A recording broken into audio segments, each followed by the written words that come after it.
നമസ്കാരം, മൾട്ടി പോയിന്റിലേക്ക് എല്ലാവർക്കും സ്വാഗതം. ഇന്ന് ഞാൻ നിങ്ങളോട് ഇവിടെ പരിചയപ്പെടുത്താൻ പോകുന്നത് വളരെ വ്യത്യസ്തമായ ഒരു ആപ്പിനെ കുറിച്ചാണ്. ആപ്പിന് പ്രത്യേകത എന്താണെന്ന് വെച്ചാൽ നമ്മുടെ ഫേസ്ബുക്കിലെല്ലാം കണ്ടിട്ടുണ്ടാകും പല സെലിബ്രിറ്റീസും 360, അതായത് 360 ഡിഗ്രിയിൽ ഫോട്ടോസ് പോസ്റ്റ് ചെയ്യുന്നത്. അത് നമ്മൾ ഫോൺ നമ്മുടെ റൊട്ടേറ്റ് ചെയ്യുന്നതനുസരിച്ച് നമുക്ക് ഏകദേശം നമ്മുടെ സ്ഥലത്ത് നിന്ന് ഒരു VR നിന്ന് നോക്കുന്ന അതേ എഫക്റ്റ് നമുക്ക് കിട്ടും. അതിനെക്കുറിച്ചാണ് ഇന്നത്തെ വീഡിയോയിൽ പറയാൻ പോകുന്നത്. നമുക്ക് ആ വീഡിയോയിലേക്ക് കിടക്കാം.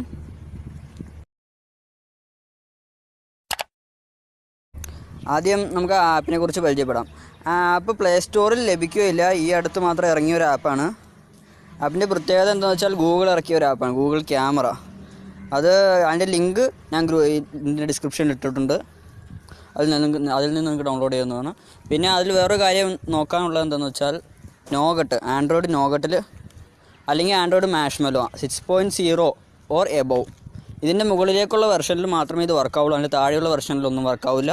ചില മാഷ്മെല്ലോ ഡിവൈസുകളിലും ഇത് വർക്കാവാൻ ചാൻസ് ഇല്ല. അതുകൊണ്ട് അതിൻ്റെ പൂർണ്ണ ഉത്തരവാദിത്വം നിങ്ങളിലായിരിക്കുമെന്ന് ഞാൻ പറഞ്ഞുകൊണ്ട് നമുക്ക് ആ ആപ്പിനെ കുറിച്ച് പരിചയപ്പെടാം. ആ ആപ്പിൻ്റെ പേരാണ് ഗൂഗിൾ ക്യാമറ. അതിൻ്റെ ജസ്റ്റ് ഒരു സെറ്റിങ്സ് മാത്രം ഞാൻ കാട്ടിത്തരാം. അതിൽ വേറെ കുറേ സെറ്റിങ്സുകളുണ്ട്. ഇതാണ് അതിൻ്റെ ചെറിയ ഇൻ്റർഫേസ്. ഇതാണ് ആ ക്യാമറയുടെ ഇൻ്റർഫേസ്. ഇതിൻ്റെ പ്രത്യേകത, ഇതിൽ HDR മോഡ്, സാധാ camera just simple camera interface ആണ്. സൈഡിലോട്ട് സ്വൈപ്പ് ചെയ്താൽ നമുക്ക് വീഡിയോയിലേക്ക് പോകാം. നമുക്ക് അതിൻ്റെ ആവശ്യമൊന്നുമില്ല. നമുക്ക് ക്യാമറ എടുത്തതിന് ശേഷം അങ്ങനെ അതിൻ്റെ ഇൻ്റർഫേസ് ഇതാണ്, സിമ്പിളായിട്ട് ഇൻ്റർഫേസ്. സ്വൈപ്പ് ചെയ്താൽ അങ്ങോട്ട് വീഡിയോയും ഇങ്ങോട്ട് ഫോട്ടോയും കിട്ടും. പിന്നെ ഫ്രണ്ട് ക്യാമറ നമുക്ക് എടുക്കണമെങ്കിൽ ഇങ്ങനെ ഫ്രണ്ട് ക്യാമറയിലേക്ക് അമർത്തിയാൽ മതി.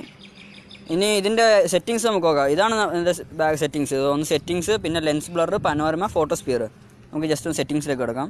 സെറ്റിങ്സിൽ വേറെ ഒന്നുമില്ല, റെസൊല്യൂഷൻ ആൻഡ് ക്ലാരിറ്റിയാണ് പറയുന്നത്. ഇതിൻ്റെ പ്രത്യേകത എന്താ, ഇതിൽ വേറെ ഒന്നുമില്ല. നമ്മുടെ ബാക്ക് ക്യാമറയുടെ ക്ലാരിറ്റി എന്തൊരു 13 മെഗാ പിക്സലാണ് കൊടുത്തിരിക്കുന്നത്. ഫ്രണ്ട് ക്യാമറ 16 മെഗാ പിക്സലും കൊടുത്തിട്ടുണ്ട്. വീഡിയോ ക്ലാരിറ്റി എത്രയുണ്ട്, HD ആണ്, ഫുൾ HD കൊടുത്തിട്ടുണ്ട്. പനോരമയുടെ റെസൊല്യൂഷൻ ഹൈ ആണ് കൊടുത്തിരിക്കുന്നത്.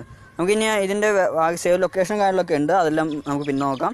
ജസ്റ്റ് ഇതിൻ്റെ ഒരു ഫോട്ടോസ്ഫിയർ, നമ്മളിപ്പോൾ 360 വീഡിയോ കുറിച്ച് സംസാരിക്കുന്നത്, നമുക്ക് അതിലേക്ക് കിടക്കാം. ഇതിൽ ഫോട്ടോസ്ഫിയർ എന്നുള്ളതാണ് 360.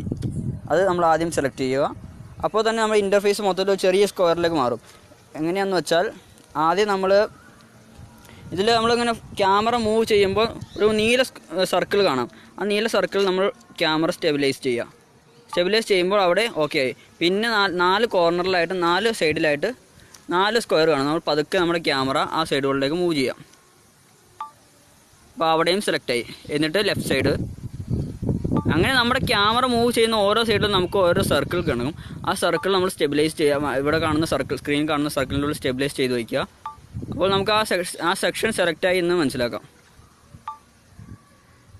അങ്ങനെ കുറേയേറെ സ്ഥലം, ആ ഓരോ സർക്കിളും നമ്മൾ മൊത്തം താഴെയും മേളിലും എല്ലാം, left side, right side, bottom, above, back side, front side എല്ലാം നമ്മൾ ഈ സർക്കിൾ വെച്ച് ജോയിൻ ചെയ്ത് സ്റ്റെബിലൈസ് ചെയ്യിക്കണം. ഞാൻ ഈ വീഡിയോ ഒന്ന് സ്കിപ്പ് ചെയ്തായിരുന്നു. ഇപ്പോൾ നമ്മൾ അവസാന ഘട്ടത്തിലേക്ക് എത്തിയിരിക്കുകയാണ്.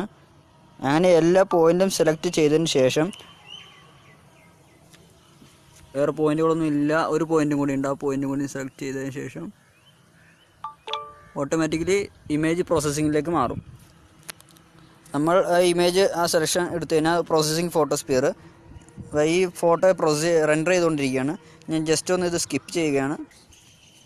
അങ്ങനെ നമ്മുടെ ആ ഇമേജ് പ്രോസസ്സ് ആയിട്ടുണ്ട്. നമുക്കിനി അത് കാണണമെങ്കിൽ ഇവിടെ ആ സ്പിയറിൻ്റെ ഒരു ഐക്കൺ കണ്ടു, ഫോട്ടോസ്ഫിയറിൻ്റെ നമ്മുടെ ഒരു ഐക്കൺ ഉണ്ടല്ലോ, ആ ഐക്കൺ നമ്മൾ ക്ലിക്ക് ചെയ്യുക. ആ ഐക്കൺ ക്ലിക്ക് ചെയ്യുമ്പോൾ നമ്മൾ ആ ഫോട്ടോയിലേക്ക് പോകും. ഇപ്പോൾ കണ്ടോ, നിങ്ങൾക്ക് ആ ഫോട്ടോ കാണാൻ പറ്റും. ചെറിയൊരു മിസ്റ്റേക്സ് ഒക്കെ ഉണ്ട്, അത് നമുക്ക് സ്റ്റെബിലൈസിൻ്റെ പ്രശ്നമാണ്. അവിടെ നമ്മൾ ക്യാപ്ചർ ചെയ്തില്ലായിരുന്നു. ഇതുകൊണ്ടോ, ഇതുപോലെ 360 ആയിട്ടുള്ള ഫോട്ടോസ് നമുക്ക് കിട്ടും. കണ്ടോ മേൽഭാഗം. ഇങ്ങനെയുള്ള ഫോട്ടോസ്, അതായത് നമുക്ക് 360 ഒരു സ്ഥലത്ത് ലൊക്കേഷൻ ചെന്ന് കഴിഞ്ഞാൽ നമുക്ക് ഒറ്റ ഫോട്ടോയിൽ തന്നെ ആ സ്ഥലം മുഴുവൻ ഉൾക്കൊള്ളിക്കാൻ കഴിയുന്ന ഒരു അടിപൊളി ആപ്പാണിത്. അങ്ങനെ ഈ വീഡിയോയിൽ ചെറിയ മിസ്റ്റേക്സൊക്കെ, ഫോട്ടോയിൽ ചെറിയ മിസ്റ്റേക്സൊക്കെ ഉണ്ട്. പെട്ടെന്ന് എടുത്തുകൊണ്ട് കറക്റ്റായിട്ട് സ്റ്റെബിലൈസ് ചെയ്യാൻ പറ്റിയില്ല, ക്ഷമിക്കണം. അപ്പോൾ ഇതാണ് ഫോട്ടോസ്ഫിയർ, ഈ ഗൂഗിൾ ക്യാമറയുടെ ഫോട്ടോസ്ഫിയർ. ഇത് അധികം ഓഫീഷ്യലായിട്ട് എല്ലായിടത്തും എത്തി തുടങ്ങിയിട്ടില്ല. എങ്കിൽ തന്നെ ഇതിൻ്റെ ലിങ്ക് ഞാൻ ഇതിൻ്റെ ലിങ്ക് ഡിസ്ക്രിപ്ഷനിൽ ഇട്ടിട്ടുണ്ട്. ഇതിൻ്റെ കൂടുതൽ വിവരങ്ങൾക്ക് ഞാൻ ഒരു ഫുൾ റിവ്യൂ അടുത്ത് തന്നെ ചെയ്യും. ക്യാമറയുടെ തന്നെ ഒരു ഫുൾ റിവ്യൂ അടുത്ത് തന്നെ ചെയ്യുന്നതായിരിക്കും. അപ്പോൾ നിങ്ങളെല്ലാവർക്കും ഈ വീഡിയോ കണ്ടതിന് നന്ദി. എത്രയും പെട്ടെന്ന് ഈ ചാനൽ സബ്സ്ക്രൈബ് ചെയ്തിട്ടില്ലെങ്കിൽ എത്രയും പെട്ടെന്ന് സബ്സ്ക്രൈബ് ചെയ്യുക. ആ ബെല്ലൈക്കൺ അമർത്തി ഈ വീഡിയോ ആദ്യം തന്നെ നിങ്ങൾക്ക് ലഭിക്കുന്നുവെന്ന് ഉറപ്പാക്കുക. Thank you.